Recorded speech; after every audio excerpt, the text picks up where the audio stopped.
Blake, what did you do? Well, for the past 3 years, 1 month and 14 days, I've been babysitting your butt. Welcome to the ChurchGear podcast, where we pull the tech out of the booth and onto the stage to share the most outlandish stories and hidden wisdom from the tech trenches. And now, here are your hosts.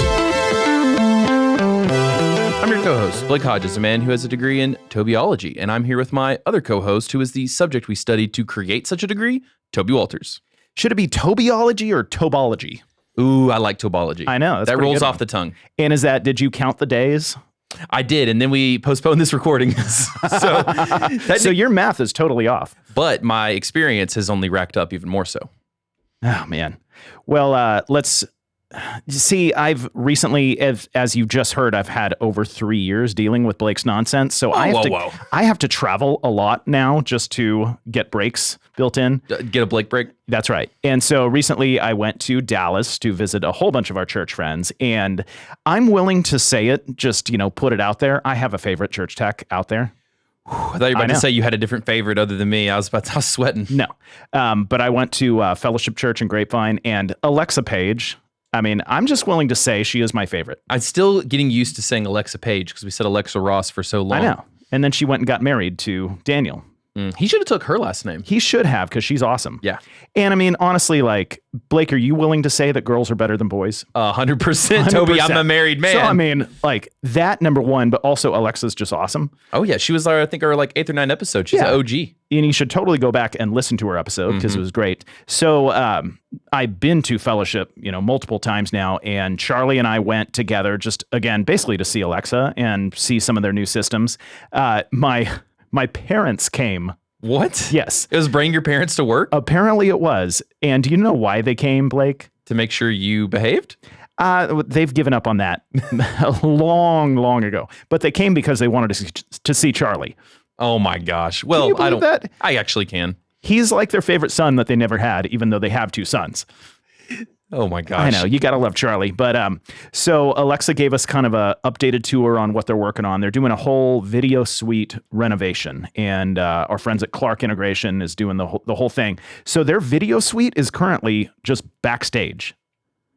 Okay, I'm going to nod like I know why that's an important point. Because there's no isolation. They're literally just on the other side of the backstage curtain. You know how when we do church tours, the broadcast booth is in a isolated room somewhere else in the building? Oh, I see. It's too close. So they are literally behind the curtain backstage. So I was talking with her, and she did a little tour video where she explains all this, but they have to be very quiet while they're back there doing all the video switching. And they're normally a producer's making calls on the headset. Instead of making calls, you're whispering calls. That's right. And she also talked us through,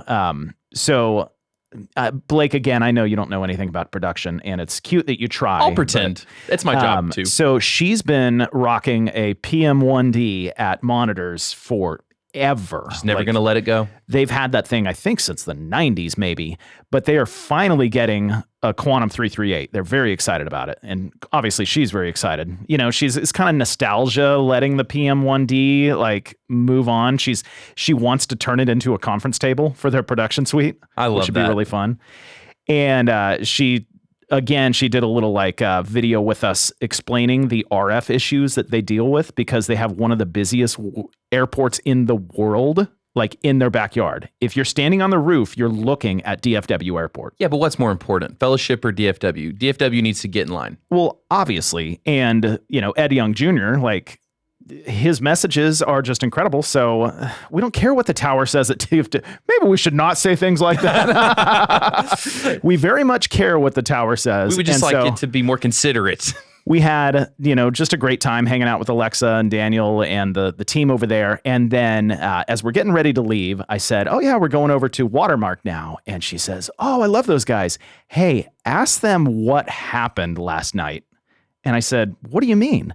And she said, well, they had Louie Giglio come in for an event. And as he was speaking, his mic dropped out 3 times. Ooh.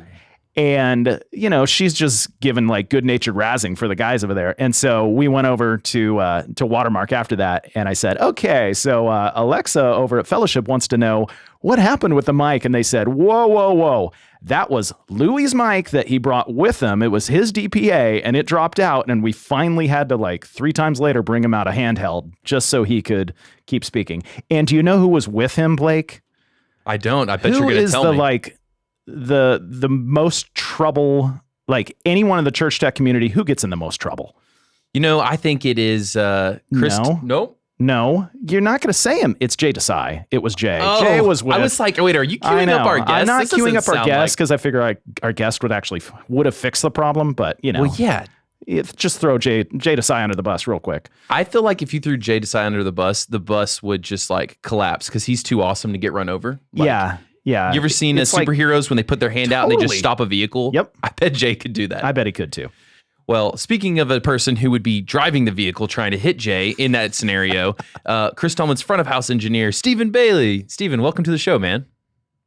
Hey, thank you guys. Remember where I see my invoice again? That is Toby at chapelequipment.com. I was saying to Chris Tomlin, send it to him. There we go. So, okay. Stephen, with Louie's mic dropping out, do we just blame Jay Desai for everything that happens with Louie? Absolutely. I mean, if he's around, if you can see him or hear him, if he's, in your sight, the responsibility always lies on him for sure. So I was, and I can testify. I was actually there mixing front of house. There happened to be, yes, that was me. When it all happened, it all went down. So you could blame me, or you could blame Jay. I vote Jay. Okay, so you were at front of house for this event at Watermark, and so how many times did the mic actually drop out? Well, Mike, we had issues with it. Let's just say it dropped out a few times, and it ended up. I'm 99% sure. There's still 1% out there, but I'm pretty confident that it was a microdot adapter that caused the problem. But nonetheless, it took us a minute to get him a backup sorted out. So, So does he end up on handheld the rest of the event? He did, yeah. I don't know if anyone's seen the video of his mic placement, but it was not ideal. We'll just say that. But hey, you know what? At the end of the day, it worked out. Still Jay's fault, but we made it happen. So. And could Jay have even brought the mic out onto stage? Because does Jay wear all black, or is he always in a Hawaiian shirt with a beverage in his hand, a questionable beverage in his hand? Whoa, an alleged beverage. Yeah, there you go. I think he was wearing black. Yeah, he was wearing black that day. He was pretty serious. He was he was in pro mode that day.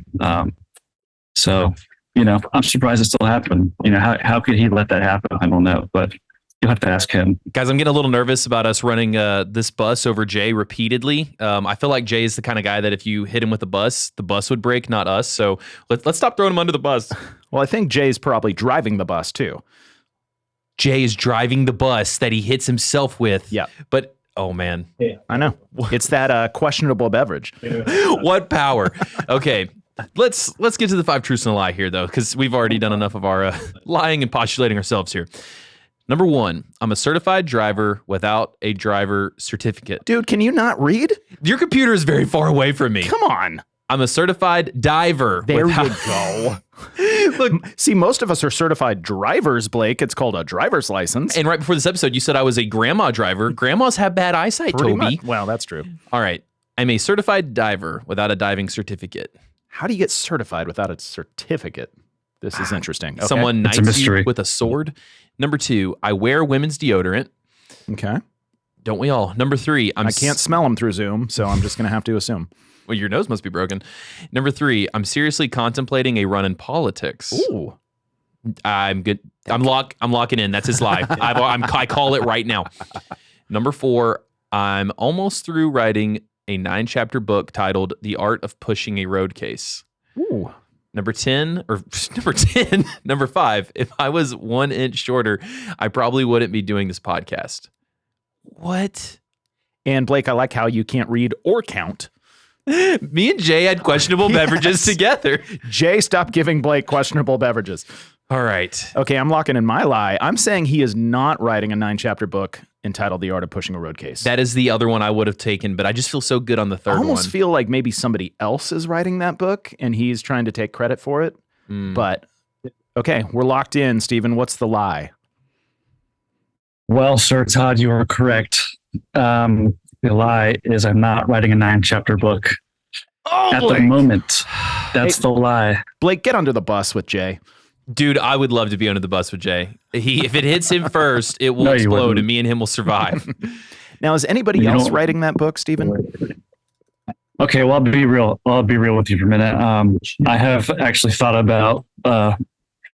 I've seriously thought about writing a book called that. I have not written it yet, though. Okay. So it would be a lie to say I have written it, any of it, but I thought about it. Now, this is, Blake, is this likely airing at the beginning of 2024? Oh, it definitely is. So, Stephen, do you want to make your New Year's resolution that you're going to write this book this year? I mean, it depends on if people are going to buy it. If people would buy it, then I'd write it. I think Jay will buy it. He's got to see if he survives the bus running over him or not. Jay could help me sell it. He's got his ways. He's got some connections, you know. Mm-hmm. He's got a bus full of these books. He's dropping a made man. dropping at the end of 2024. Okay, what? So obviously the politics one is not a lie. What are you considering running for? Class president? Class president, close. It's actually potentially a board seat for our school board in our county. We're just we had some disagreements, and I kind of helped rally the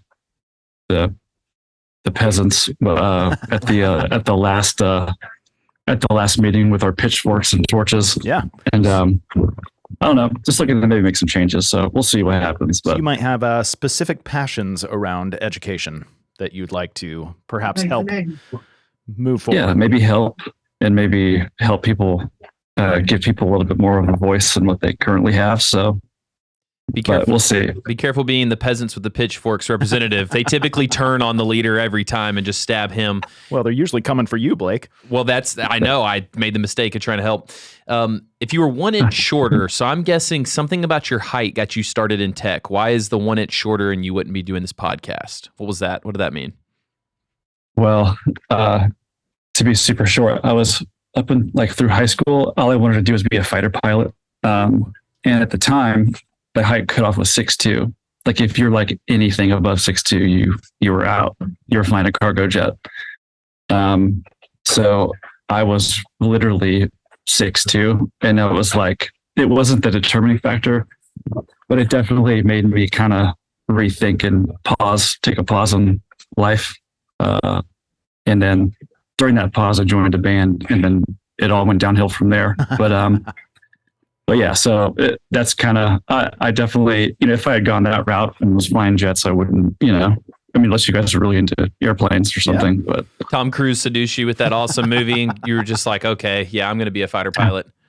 I mean, the original Top Gun was, that was that's marked my life. We'll just put it that way. Blake, do you want to confess to Stephen how you felt about the original Top Gun? Here's the thing. I liked the first Top Gun, but I thought it was kind of cheesy.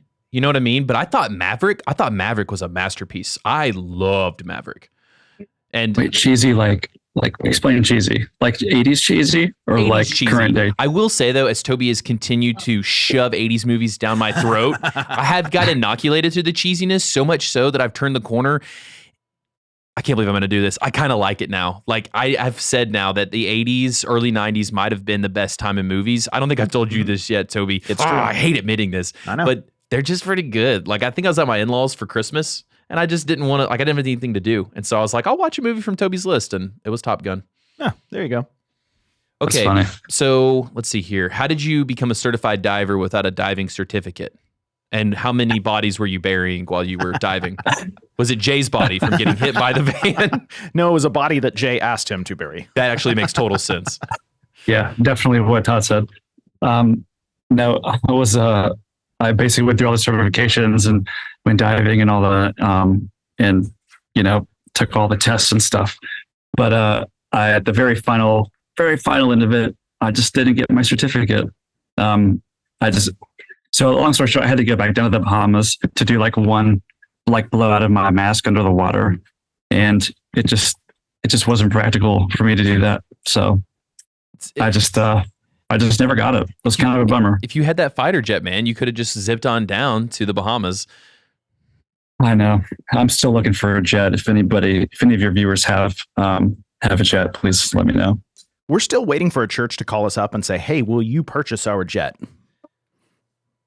Well, I mean, because I think we might actually consider it. I mean, if the price is right, we got to put all that gear somewhere. Well, the price is right. We'll consider anything in life. Okay. Well, let me know. I'll go halvesies with you. Perfect. There we go. All right, Steven. So before you wanted to become a fighter pilot, or actually, I guess after you wanted to become a fighter pilot, you got into tech. So give us some of your tech background. How'd you get into the church tech life? Were the tears still drying on your shirt after you left fighter pilot research to, start becoming a tech? How did that happen? I was playing music when I was a kid, like elementary school, middle school. I played in a band, first chair, I'll say. I was definitely want to throw that in there. First chair in middle school. Drums. I was a drummer, and I did that through high school. Played in our church band, and then played in some pretty god awful bands in high school.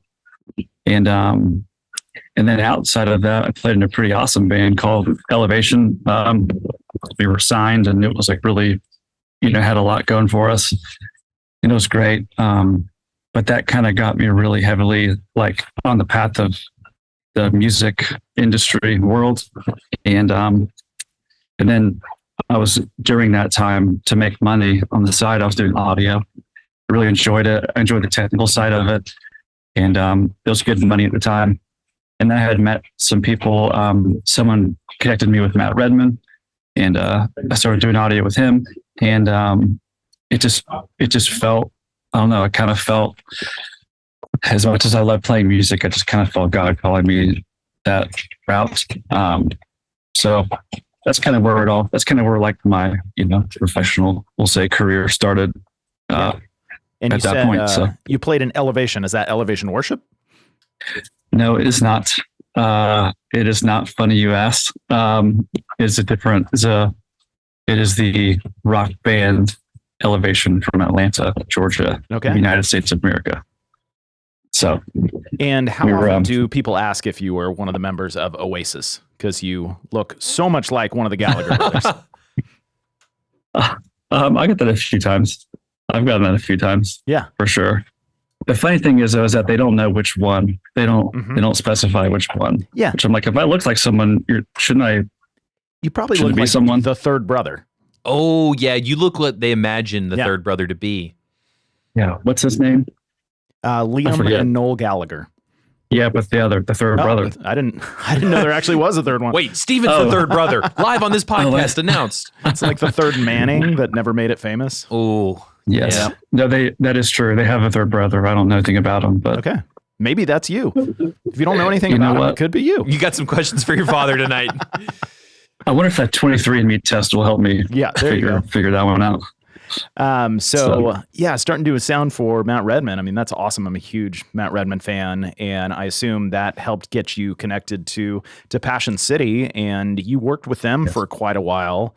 I know we already talked about Louie just on, the gig at Watermark, but, working with Louie, working with Passion, obviously Louie is a very high vision pastor. Like I'm guessing has a lot of ideas, a lot of big vision within him.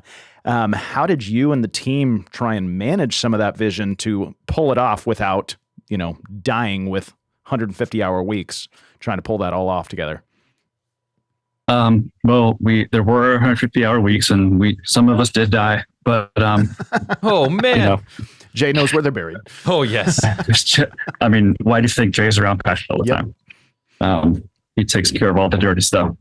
No, Louie's amazing. He's definitely visionary. I think, to answer that question, I mean, there really were weeks that were really difficult, like leading up to big events. I mean, it was just known, if you're on staff, it was known that everyone's all hands on deck. You're going to spend many, many, many hours, whether you're at your desk in a previous suite on a console, just prepping. Passion are known for, the bar of excellence is very high there. And generally speaking, like I can only speak for when I was full time there. But our team was the best. Like, we had amazing people on our team, super high, high capacity people, super talented. So pulling off like really great stuff wasn't super hard for them. And I don't mean that, and like I say that like in a humble way, but it's just like they just like oozed excellence, like those type of people when you're around them. Yeah. Like always pushing for the next level. So, but like where the workload came in was, driven from one of the things that make like Louie and make Passion great. Which is like Louie is not afraid to go anywhere where he feels led at any time. So, for instance, we might be prepping for a huge event, right? And it could be a church service or it could be a conference, and we might have programming is down, we have like a run sheet, we have a plan. And at the midnight hour, he wants to change something and it literally just all goes out the window. And I know that, maybe some people, you guys are familiar with that. Maybe some people listening are familiar with that kind of workflow, but for us, it was really hard because like you not only had to have your plan A excellent, but you had to have a plan B and a plan C and a plan D that were all just as good. Yeah. And not only that, but they had to be rehearsed and you had to feel confident in the plan. So like, like that feeling if you're sitting in a hot seat and, something happens and you understand that you're just so unprepared for what's about to go down. Like that's the worst feeling. I'd rather have food poisoning, I think. Oh, wow. Which I had 3 nights ago, by the way, unrelated. But we never wanted to be caught off guard. Like we wanted to be ready. And so like those last minute pivots, we could still pull off and no one would ever know. And it would still really help facilitate what the message was. So yeah. And I'm guessing that's where the long hours came. With the, the Passion Conference and all the touring artists that are, part of the Passion City movement for the last decade, were you guys set up kind of like a touring company so that when those last, final hour changes happen, like it was easier to make that big switch because you're set up in touring mode? For sure. Yeah. You're exactly right. Passion was always, Passion was born out of, the movement, which were really just a series of events. So being event based is definitely, you have a pretty fluid and, nimble setup, your gear and your renting gear, you don't own all this stuff. You're just renting it like a, artist or a tour would. So that was helpful and all that. And then, the church side of it is definitely a different story. Having to make what you own work for all these different situations and scenarios. But it definitely pushes you as an engineer and as a techie, and you're pushing the gear to the limit. Our consoles were hurting, like they were maxed out. Every input and output, and like I can't on the video side of the switchers. I don't even know. I don't even want to know what was happening over there. So yeah. And speaking of maxing out the gear, do you have a memory from a Passion conference one year where like, what's the craziest thing you guys tried to pull off at a Passion conference?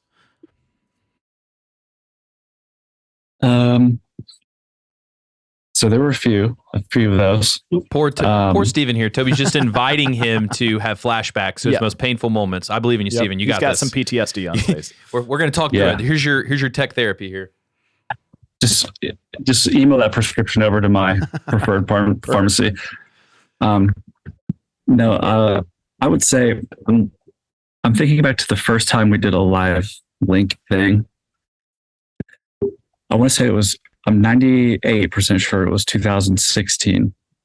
It was 2016, and it was before we had three venues, right? It had been like at the Georgia Dome the year before, but it wasn't available. So we had what was Phillips Arena, State Farm Arena in Atlanta, another smaller arena outside of Atlanta called Infinite Energy Center, and then Toyota Center in Houston. So those are the three venues, and the whole mantra of that year was 3 locations, 1 heartbeat. So as you can imagine, the draw and the want to like connect those all together was big. And we had done like live linking before, like have 3 people like in a 3-up on a stage talking to each other, but we had never tried to link like bands simultaneously across the country to play the same song at the same time. Wow. And like even like share like some vocals and stuff. Yeah, so they like literally like be on the same click track and synced up, like 100% synced. Well, that was the intention. Clap on one. This was 2016, right? So this is like, I mean, to be honest, I could be totally wrong, but I feel like this is the first time this was ever really done, especially this level. I don't even think anybody cared to do it. They're like, why the heck would you even do that? That's insane. Yeah. But so back then, the latency, the gear we had, the latency, like with the fiber, we had like an SDI circuit on one leg. It wasn't like a direct fiber connection the whole way, like between 3 venues. So what we had to do, I want to say the latency was like about, I'm vaguely remembering like 120 milliseconds. So it was like way too much to like live link. Yeah. So we had to like originate the tracks from Atlanta, like one of the center hub, which was State Farm Arena. Start the tracks there, send the tracks like to Houston into Infinite. And then we had to send the tracks to Houston. We had to send the raw tracks back to us in Atlanta. So that would be in sync. So like the people in Atlanta, like our MD in Atlanta would fire the click, and it was like about 200 and something milliseconds late because it was going to Houston and then coming back, and then that's what they would play to. Yeah. It was just crazy math to like work it all out. It was insane mathematical equation. But it wasn't like true real-time live linking, but they were all playing the same song at the same time, and so it worked? Certain locations. It worked. Yeah. Wow. It was pretty amazable. Amazing. Amazable. So amazing. It needed a new word for it. Would you ever do that again? Yeah, absolutely. Now, like the technology is way different these days. Okay. And like at least for me, like knowing what I know now, like I could really help. I mean, there's a way to do anything these days with IP and fiber and stuff. But Steven, the complex setup for that sounds a lot like us doing the ChurchGear budget. We're just like, all right, if this thing fires at this thing in this city, that sounds complex. And then Blake mouths off, so I just cut his budget out of there. And I was like, great, I don't have to do anything. I don't have any money your anymore. Your budget has you in it, so you're cut out of your own budget. Does that put me in limbo? Wait a minute. Did you just make me Catholic? Oh gosh, I'm in purgatory. Toby, take us out of purgatory with that question for Tomlin, because I think you'd run into the Gateway guys, and they were wondering about that. Yeah, so I was hanging out with the production team at Gateway Church in Southlake, and I was just starting to work on your outline for your podcast here. And so I asked the guys, like, hey, is there anything you want to ask Stephen Bailey? And so Brandon Kahn says, yeah, I want to know about that tracks rig that he built for Tomlin. And by the look on his face, it sounded like it was way too complicated for Blake and I to understand. But we're here to, as your students, to see if we can understand how this thing works. Well, man, I'll try to say in 3 months worth of information in 3 minutes. So I joined Tomlin, and we had a Trax rig that was, it was solid. It was very standard Trax rig. Never gave us any problems. But I was working for, I work for a direct out audio company. Yeah. Like contractually, Tomlin is my full-time job, but so I knew we had an interface called a Prodigy, and I knew all about that, and I knew kind of the capabilities of like the future of playback and what it could look like, and also how we could change our track setup to just be more just cleaner and sonically a lot better, and kind of have a lot more to work with. So and plus, like, our track was on stage, we're using laptops at the time, and there's nothing wrong with that at all, but I just had a panic attack every time I saw like 16 adapters just hanging out of 2 computers that could just fall out at any moment. So Gilder and I, Matt Gilder, who's our Tomlin's keys and MD, we kind of set out to redesign and build from the ground up our own system. He took on like the Ableton session side of it. I took on the hardware infrastructure side of it. So long story short, what we did was we went with the direct out Prodigy for this, and then using an Artel Quora, the network switches. That's like kind of the backbone of the system. Okay. So it's like a network based. It's basically like a server rack. So it's like we wanted to move it off stage, right? So we went from on stage to off stage. We wanted to clean up all the cables. So we ditched the laptops. We got a bunch of Mac Minis, shoved them in this thing. We wanted it to be as bulletproof as possible, so there's no, every connection inside is like an actual connector. It's not just like a USB cable hanging out. It's like RJ45 port or something. And it's super like high quality, and it just always works, and it's flyable, right? Okay. So quite a few little things here, and it's accessible anywhere, anytime, meaning like Matt Gilder on stage, he has like a little MacBook Air, but he has access to all the computers at all times with his little MacBook. So he can go in if he needs to make like an edit, if they're like in rehearsing and wants to like tweak, make an edit in Ableton session, he can do that, just as he would on his normal, if that was a laptop, it's just a remote computer. And then same with Mainstage, because he runs Mainstage for that as well.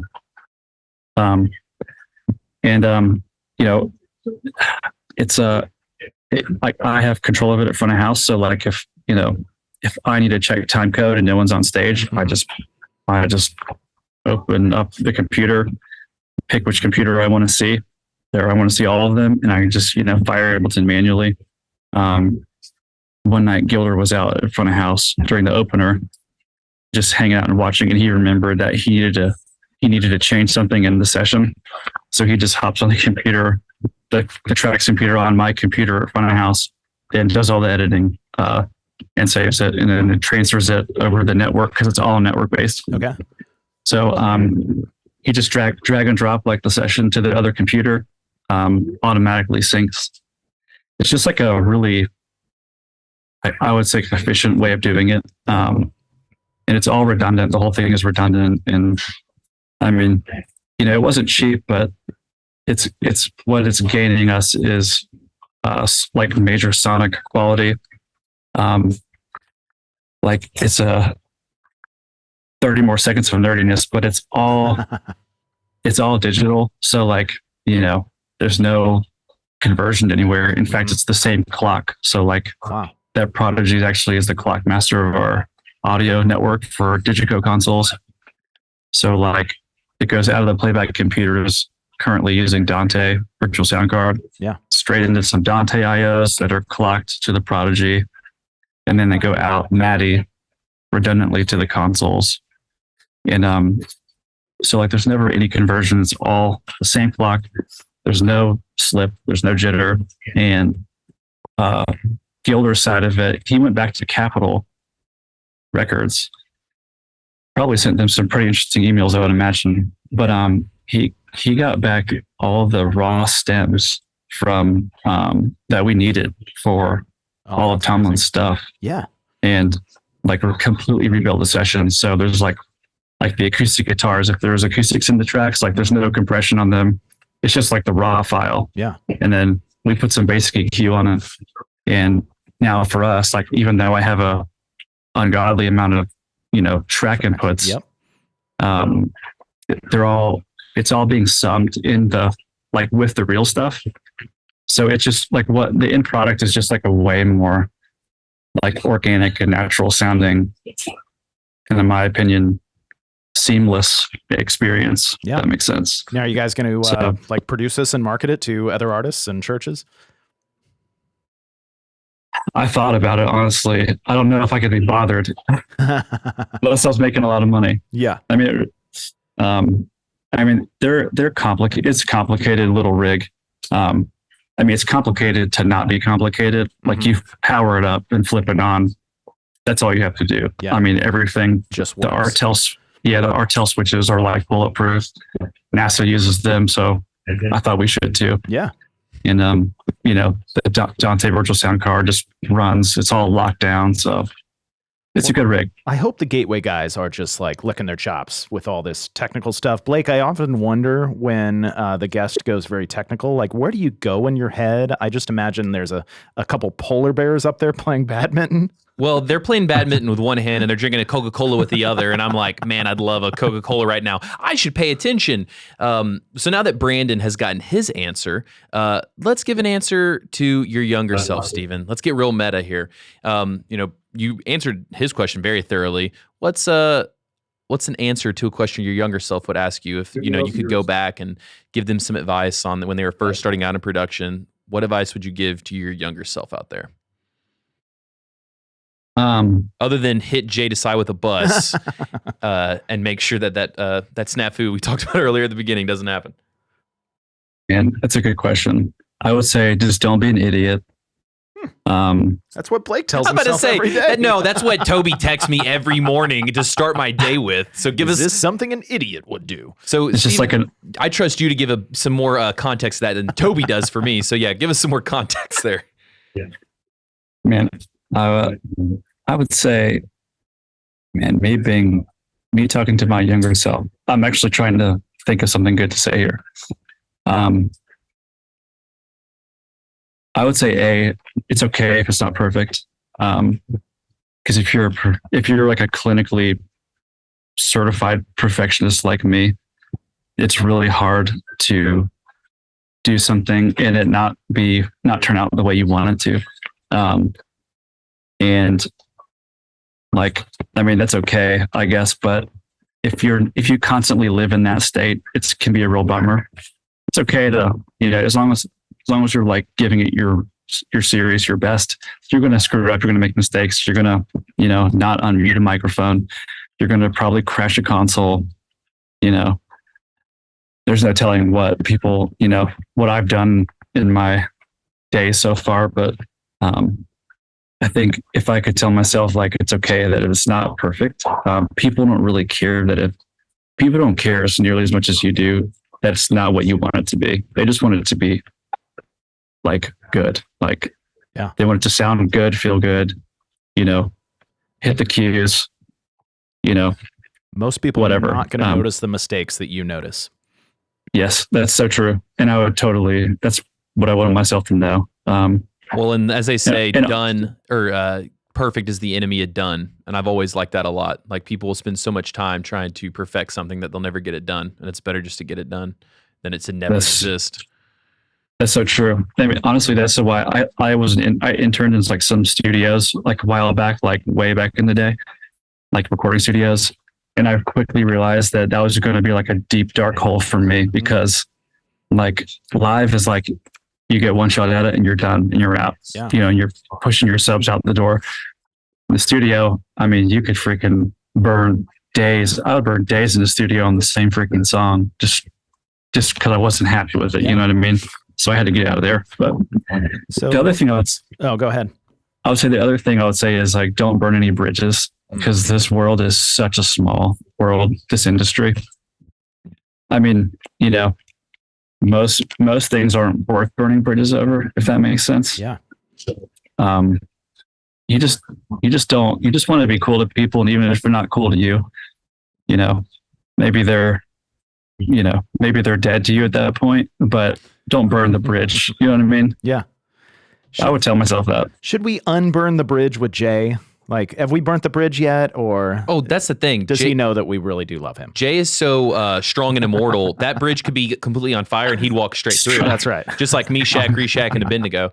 So, Stephen, you were talking about perfection and the difference between a studio where you can go down that dark hole of doing things for days and hours, but live you got one shot. So I'm sure in your history there's been one shot where everything either went horribly wrong or just barely survived. Do you have a disaster story for us where it wasn't perfect and you had to live with it?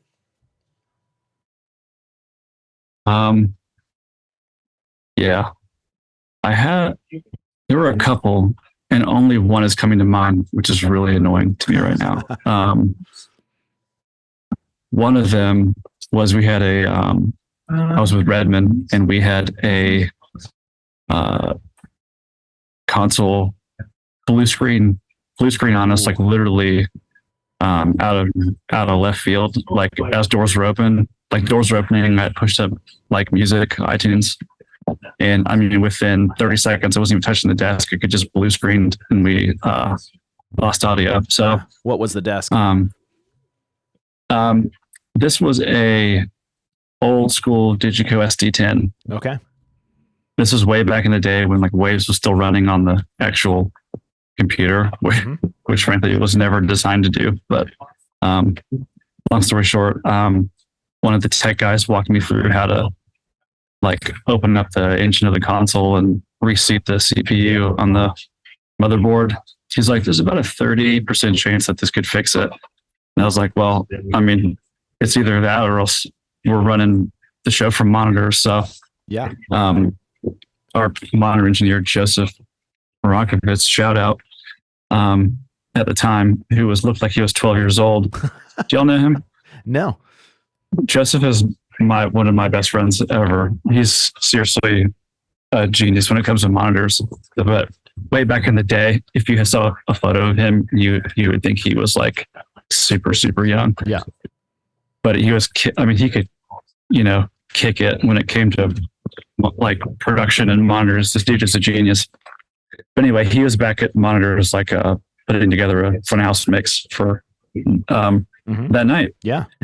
And anyway, the 30% chance, it was a lot of instructions, a lot of details, and I was frankly pretty nervous about actually doing it without breaking something more significant. To, literally open up the board. Oh yeah, this was like an SD10. You'd like slide out the engine in the bottom. It's like a hot swappable one. Yeah. And I mean, I had to pull everything out of the doghouse.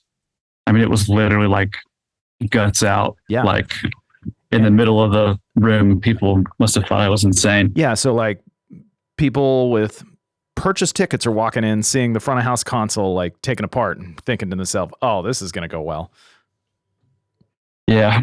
Well, I was thinking the same thing, what can you do? But hey, it freaking worked. It was amazing. I mean, honestly, it was like a miracle. Like I was just praying it was just going to turn back on and boot. I could load my file and we could go for it. And it did. So that was a crazy story. Yeah. Like doesn't sound too crazy now, but like if you were in the moment, it was, there were it was a huge thing, but there were probably a few thousand people there. Yeah. And how many minutes did you have to spare once it was all back up and running?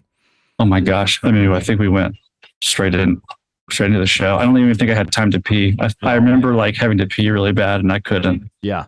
That was sad. That's against the So I Geneva just- Convention. I just peed in my pants. So Perfect. That's what Blake does on most podcast episodes. I'm anyways. peeing right now. It's just like I'm in the ocean chilling. Okay, so there's no segue from peeing yourself to tech takeaway, so I'll just call it out like it is. Unless his tech takeaway is wear a diaper when you're at front of house if you can't leave. And you know what? Toby coming in to clean up my failures, just like always. So great segue.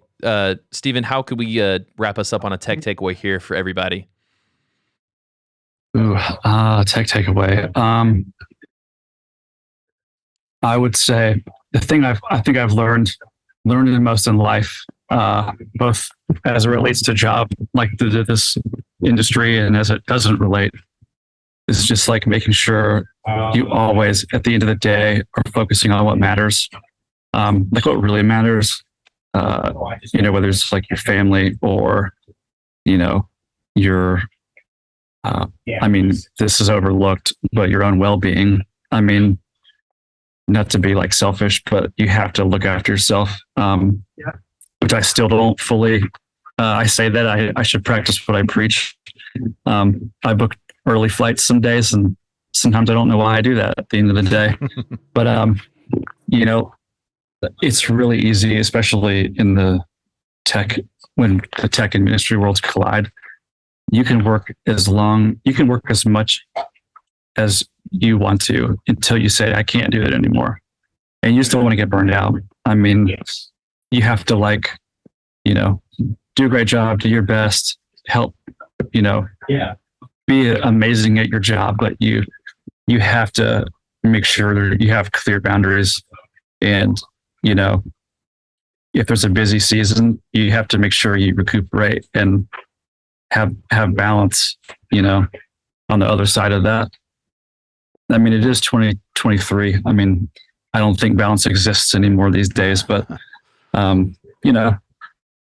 that's what I would say. Like you have to, don't ever let, the things that matter, fall wayside to the day-to-day busyness is what I would say.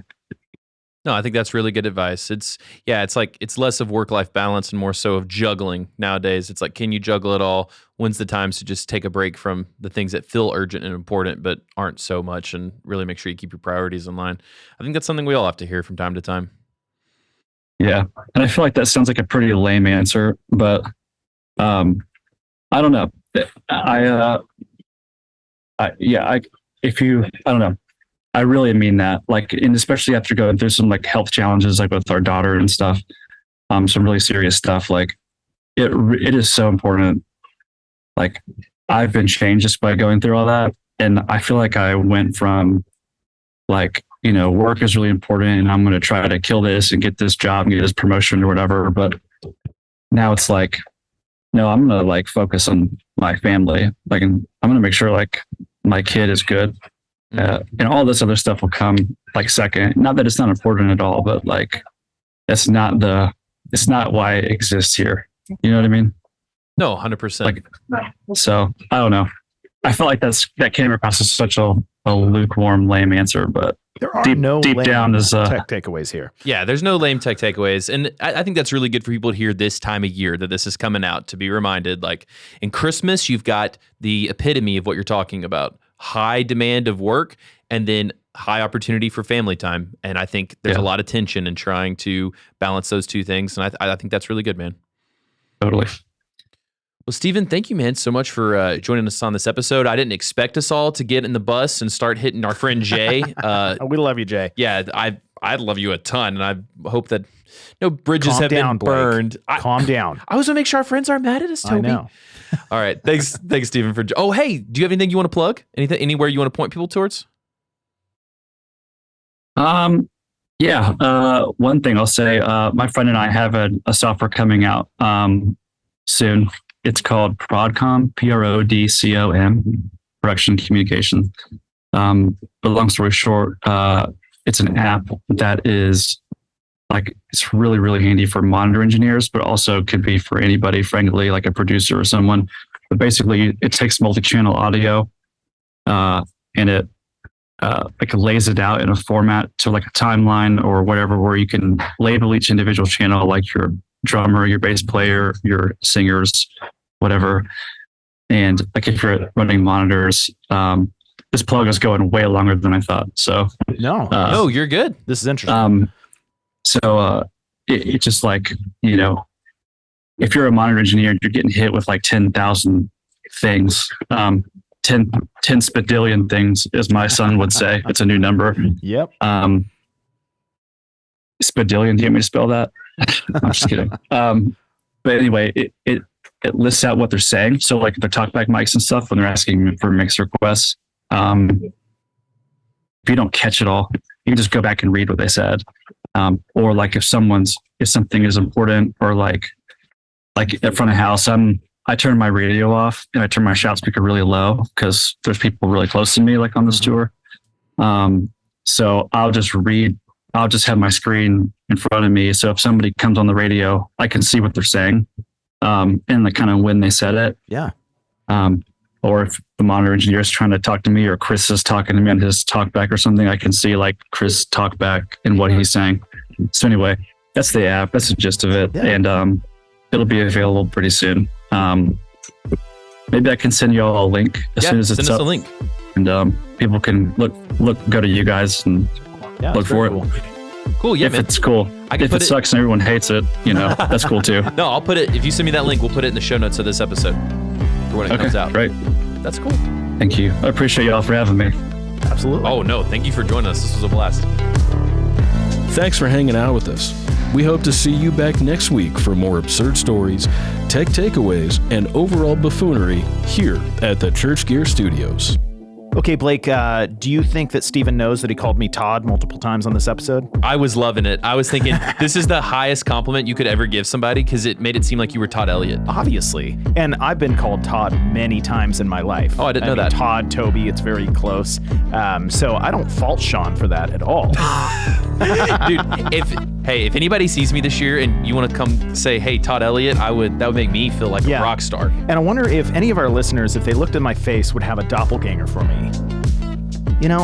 One time in high school, a girl said I look like a cross between Brad Pitt and Tom Cruise. So I've been riding the coattails of that for my entire adult life. Oh, totally. But, if I don't look like Todd Elliott, if they think I do look like any actual celebrities, they should, tag and share it? Yeah, that's quite the stretch. You should take the photo. You know what? Actually, I'm leaning into it. Take a photo of who you think Toby looks the most like, whether it's a joke or serious. Tag this episode or post it on Instagram. Tag us. Say, this is who I think Toby looks like. You should listen to this episode, and we'll reshare some. Yeah, and already I'm probably assuming it's just one of the Hemsworth brothers. We'll just, we'll be shocked to see which one. We will see.